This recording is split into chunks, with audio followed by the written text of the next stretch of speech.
fourth video, needle bar and pushing. Mga tips brother, ito yung pang-apat na video natin regarding doon sa needle bar at bushing. Yan po, sinit natin muna, then pinasok ko na yung kanyang bagong needle bar. Lapit natin ng konti. Ayan is yung bagong needle bar natin, at saka yung bushing nakakabit na.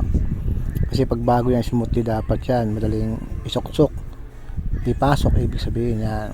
Then yan na, pinakita ko lang sa inyo kung paano maglagay. Then pero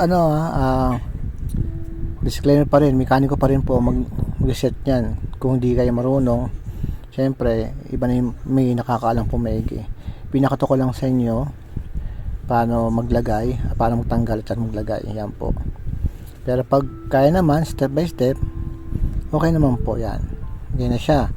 Pag set natin, ganun pa rin po. Kung ano yung inalis nyo, ganun din ibabalik natin. Yan po. Yan, yung rotary hook, naka-timing naman yan. Sa needle bar na lang kayo magta-timing. Yung height ng karayom niya, yung pinakataas niya, din yung makukuha. Paunti-unti naman po. Huwag kayo magmadali. Yan ang ganun lang kasi pag-set ko sa more tips for tips brother. Sa-timing ko na to. Next video natin, pang 5, doon nyo makita na okay na po lahat. Ito si Tips Brother. Good day po ulit.